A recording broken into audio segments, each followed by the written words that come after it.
Salut les investisseurs, dans cette vidéo, on va mettre à jour le suivi de l'allocation d'actifs à janvier 2025.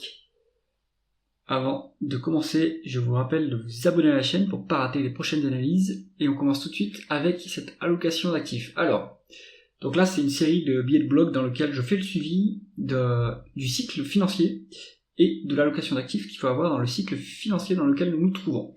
Alors, pour rappel, le cycle financier est piloté par ce qui s'appelle le cycle de liquidité. La liquidité, c'est l'expansion et la contraction des bilans des banques centrales et commerciales, le niveau du dollar, les niveaux de taux d'intérêt, etc. Donc, ça inclut pas mal de variables. Pour ceux qui sont intéressés par la définition et une définition exhaustive, je vous renvoie vers les travaux de Cross Border Capital, dont j'ai tiré les graphes ici, qui sont partagés publiquement sur Internet. Et vous aurez une meilleure compréhension du cycle de liquidité. Alors, pourquoi est-ce que c'est important le cycle de la liquidité ? Tout est là dans ce graphe. Vous voyez qu'on a donc un indice de la liquidité globale qui est calculé par Cross Border Capital selon leur méthodologie, et on voit l'évolution de la richesse globale. Donc la richesse globale, ça va être les prix des actifs, actions, obligations, crypto-monnaies. Ça inclut également l'or et l'immobilier. Et on voit ici qu'on a une bonne corrélation entre ces deux séries. On a même, alors c'est soit un indicateur avancé, soit coïncident, la liquidité par rapport à la richesse globale. Et donc, qu'est-ce qu'on voit aujourd'hui ? C'est que en fin 2022, on a touché un point bas de liquidité. Depuis, ça a quand même bien rebondi. Et là, actuellement, là où je parle en janvier 2025, on est sur un repli de la liquidité, et donc on a un léger repli des prix des actifs. Est-ce que c'est le moment de paniquer et il faut tout vendre et c'est terminé pour le cycle ? Eh bien, on voit que non. Par exemple, dans les prévisions de Cross Border Capital, on voit ici que l'indice global de liquidité va rebondir. Donc, il va y avoir quand même un creux temporaire sur ce début d'année 2025, et ensuite ça devrait rebondir d'après leurs prévisions. Alors, où en sommes-nous justement dans le cycle ? Là, c'est des travaux tirés. Un graphique tiré des travaux de Global Macro Investor. Donc c'est un service d'analyse de Raoul Pal qui influence sur les réseaux sociaux, ancien collaborateur de Goldman Sachs, et qui est très bon dans ses prévisions. Ça corrobore en fait ce que dit Cross Border Capital. Donc on est ici sur l'évolution de la masse monétaire M2 au niveau global. Donc la masse monétaire M2, c'est un proxy imparfait de la liquidité, mais en tout cas ça contribue, c'est une des composantes de la liquidité, une façon de la mesurer. Et on voit qu'il y a aussi une bonne corrélation entre l'évolution de cette masse monétaire M2 et du prix du Bitcoin. Donc on voit qu'ici la masse monétaire M2 globale a quand même diminué depuis le début d'année. Et donc là, sur 2025, la prévision, c'est avancé de 3 mois. Donc ce qui permet de faire des prévisions, puisque la liquidité est un indicateur avancé du prix des actifs, donc c'est pour ça que c'est avancé de 3 mois. Et donc on voit que théoriquement, on devrait quand même avoir un repli du prix du Bitcoin. Alors ça ne veut pas forcément dire qu'on va aller à 70 000 $, mais on devrait traverser un petit trou d'air sur le Bitcoin et par extension sur tous les actifs risqués. Cela étant dit, on regarde, là c'est un autre graphique qui aussi corrobore ce que dit Global Macro Investor. Là c'est un graphique de Cross Border Capital. On voit exactement la même chose. On voit que la liquidité globale mesurée par Cross Border Capital en avancée sur 13 semaines, donc c'est à peu près la même façon d'avancer d'ailleurs que Global Macro Investor, donc ça corrobore aussi la source Global Macro Investor. On voit que la liquidité globale est en train de décélérer, ce qui devrait aussi entraîner un repli du prix du Bitcoin. Est-ce qu'on va avoir une chute de 60% ? Peut-être pas à mon avis, mais bon, il faut s'attendre à ce qu'il y ait un trou d'air sur le début d'année 2025.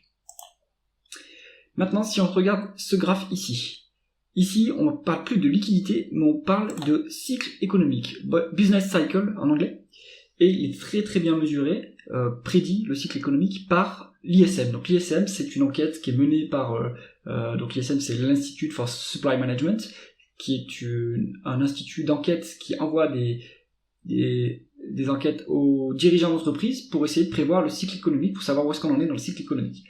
Qu'est-ce que nous dit ce graphique ? C'est-à-dire qu'il nous dit que si on a une phase de hausse du cycle économique, on a aussi une phase de hausse du Bitcoin et par extension des actifs risqués.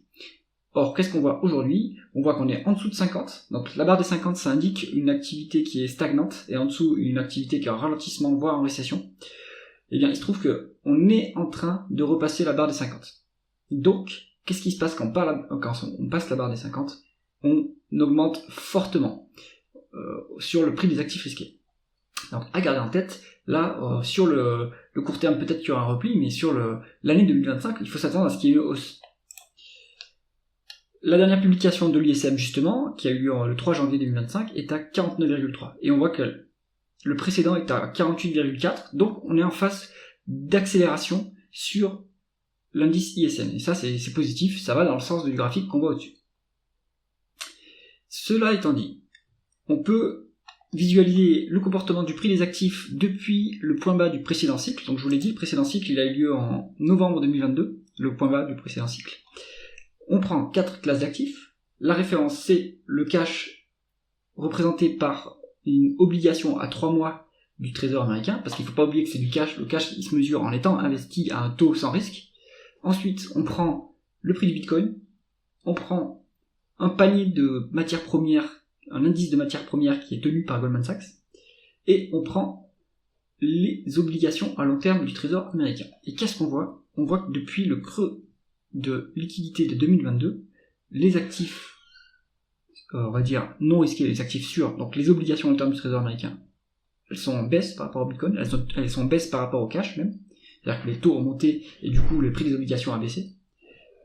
On a le prix des matières premières également qui est en baisse par rapport au cash, donc on n'est pas sur une phase de surchauffe. Ce que représente ce panier de matières premières, c'est si le prix des matières premières s'apprécie, c'est-à-dire que le cycle économique est en phase d'expansion et qu'on a une augmentation des prix des matières premières parce qu'il y a une plus forte demande qui est pilotée par cette expansion du cycle économique.